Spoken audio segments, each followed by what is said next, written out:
থিয়েটারের বিবর্তনটা আমি যেটা মনে করি, আমি সবটা জানি না, কারণ সারা বিশ্বে কি হচ্ছে তার খবর তো আমাদের কাছে আসেও না, এবং অতটা ডিটেলে জানতে চাইলেও জানা যায় না, আর অতটা মাথায়ও রাখা যায় না।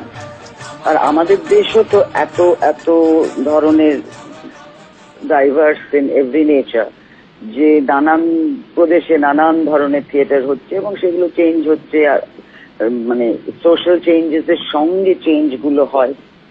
অনেকে মানে যে কারণে থিয়েটার করা সেই কারণে থিয়েটার করেন।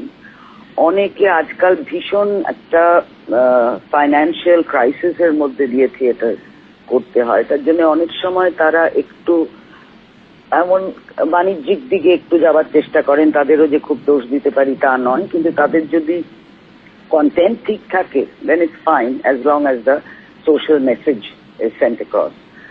অ্যান্ড এইটা মানে আমি তার জন্য বাংলা থিয়েটারে এখন যেটা হচ্ছে, মানে ওটা একটা ধরনের কিছু হচ্ছে বলে মনে হয় না, বহু প্রকারের থিয়েটার হচ্ছে। এবং মাঝে মাঝে দেখা যায় যে পুরনো ক্লাসিক্স গুলো আবার ফিরে আসছে, ক্লাসিক্স এর দিকে এবার ঝোঁক যাচ্ছে, আবার কন্টেম্পোরারি থিয়েটারও হচ্ছে, এবং ফর্ম টর্ম গুলো চেঞ্জ করে, অনেক সময় অনেক রকমের দিক দিয়ে ন্যারেটিভ চেঞ্জ করে।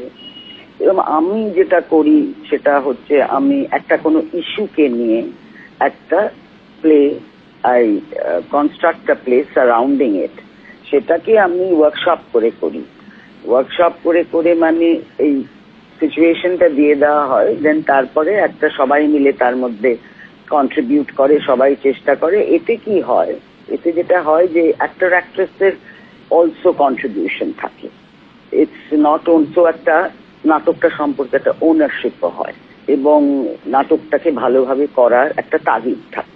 তো আমার বেশিরভাগ নাটকই সেই রকম চলছে বহুদিন ধরে। সিঁড়ির নিচে করেছিলাম, সেটা অবশ্য একটা কোয়াসি মিউজিক্যাল করেছিলাম। ফর্মটা সেটা was all about hired help, মানে ডোমেস্টিক হেল্প, তাদের নিয়ে, এবং তাদের জীবন, তাদের আকাঙ্ক্ষা, তাদের সেক্সুয়ালিটি, তাদের যে ওপরে the way they are exploited, এই সব নিয়ে সেটা ছিল। তারপরে একটা করেছিলাম, সেটা হচ্ছে লাল বাক্স, যেটা 5টা গল্প ছিল পরপর, but there was one red box in all of them. সেটা হচ্ছে টেররিজম। এরকম ভাবে আমি নাটক করি। তারপরে আই হ্যাভ ডান হাই হায়া, উইচ ওয়াজ 3টে, একটা কন্টেম্পোরারি প্লে, আর একটা মহাশ্বেতা দেবী, আর দ্রৌপদী এবং মহাভারত, এই নিয়ে অন রেপ ছিল। সেটাও we kind of made a script, কারণ মহাশ্বেতা দেবী স্ক্রিপ্ট ছিল, মহাভারত থেকে যে স্ক্রিপ্ট নেওয়া হয়েছিল, অন্যটা ওয়ার্কশপ করে করা হয়েছিল। এইভাবে মানে what is at the moment, যেটা ভীষণ আমার কাছে মনে হয় very important issue which should be looked at, সেটা নিয়ে আমরা নাটকগুলো করি। এই আমাদের যেটা এখন চলছে ইদানিং কালে, সেটার নাম হচ্ছে উদ্ভট পুরাণ। সেটা ও হেনরির ছোট গল্প the cop and the anthem থেকে নেওয়া। তার থেকে জাস্ট জার্মটা নিয়ে, ওটা এই এখন সোসাইটির কি অবস্থা সেটার ওপরে ছোট ছোট ছোট ছোট সিনস দিয়ে, মানে ওটার ন্যারেটিভটাও একটু অন্যরকম। তার মধ্যে দিয়ে একটা ট্রাম্পের গল্প চলে ঠিকই, and Trump makes friends with prostitute, with another man who doesn't have a job. এদের গল্প তার মধ্যে দিয়ে চলে, কিন্তু প্রত্যেকটা সিনে একটা না একটা কিছু সোশ্যাল কমেন্ট আছে।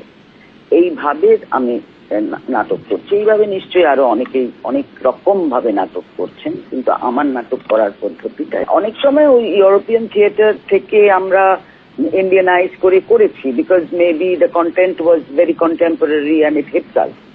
কিন্তু ওদের ধরনটা, যেভাবে ওরা ওটাকে প্রেজেন্ট করে, সেটার সঙ্গে আমাদের ডিফারেন্স অলওয়েজ থাকবে, because our emotional balance and their emotional balance are completely different, ভীষণই ডিফারেন্ট।